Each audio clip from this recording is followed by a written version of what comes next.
It was my worst nightmare.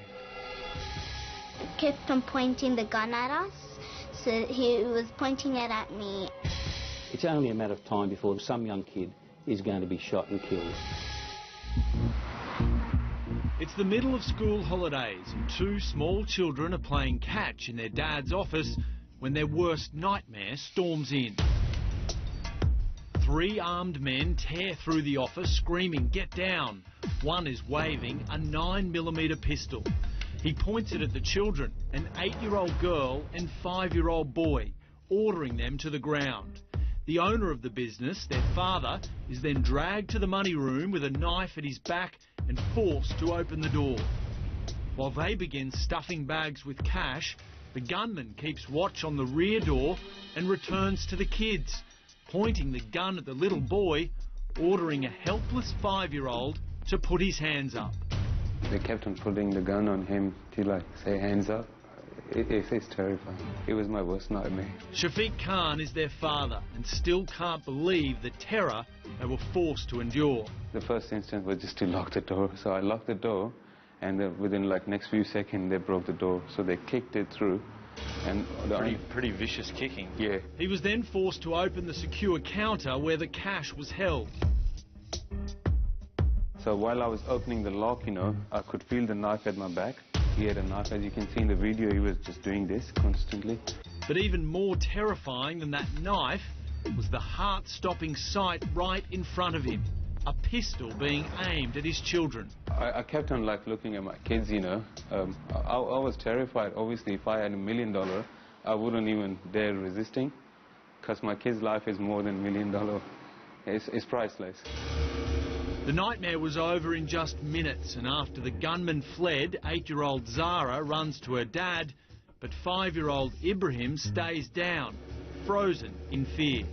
For the first 2-3 days, he would get scared in his dream, and he said, "Don't shoot me, don't shoot me." Back in the safety of their home, the Khan family still can't quite believe how lucky they are.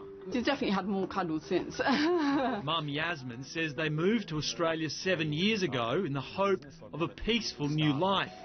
But Sydney's epidemic of gun-related crime has destroyed that. The fact that these people have not only they've come into our business and they've threatened our staff, but our children. I mean, where do they draw the line? I thought it was just like a game. It's just like people come and they're pretending. But then he told us to sit down and have our hands up. 10 days on, the children are still so frightened they want to sleep in Mum and Dad's room. The memories of what happened still so raw.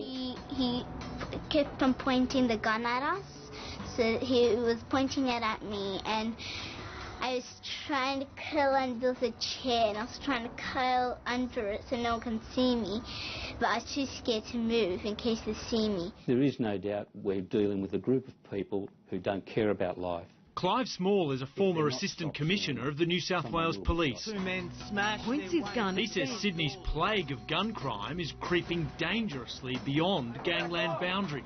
A lot of the drive-by shootings we're seeing are fired into houses indiscriminately. Often the wrong house is hit. It's only a matter of time before some young kid is going to be shot and killed. He also believes there needs to be mandatory sentences for anyone caught with an illegal gun. It's a minimum of 5 years. No argument. No discount. You don't carry guns around unless you're intent on shooting someone. Shafiq Khan's taxi services business is located right in the heart of Sydney's gun problem in Roselands. He operates the FPOS terminals used by taxi drivers to collect fares. But after being robbed at gunpoint twice in 9 months, he's no longer dealing in cash. And we're quite disgusted by the behaviour of these particular offenders. Inspector Paul Albury is the detective leading the hunt for the men who targeted Shafiq and his children. And I'm sure that someone out there would recognise the clothing or potentially have heard something about this offence, and we'd appeal for them to come forward and assist us with our inquiries. The ordeal has had such a huge impact on Shafiq and his family that they now want out. They've decided to sell this thriving business that they started from scratch and leave Australia altogether. He said, where's the cash? And Shafiq moved to Australia from Pakistan, but now believes the streets of Rawalpindi are safer than Sydney. A lot of people will still want to come to Australia for a bright future. My message to them would be, don't. It's not safe, especially Sydney. I can't afford to live like this.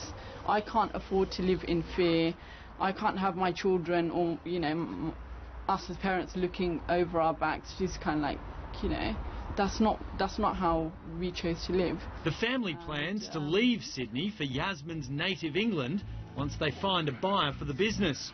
They agreed to speak out in the hope it might lead to a breakthrough in finding these callous criminals. Someone out there must know something, and the fact that they can come forward and they can just end this nightmare for us. I think they're really bad and they're nasty.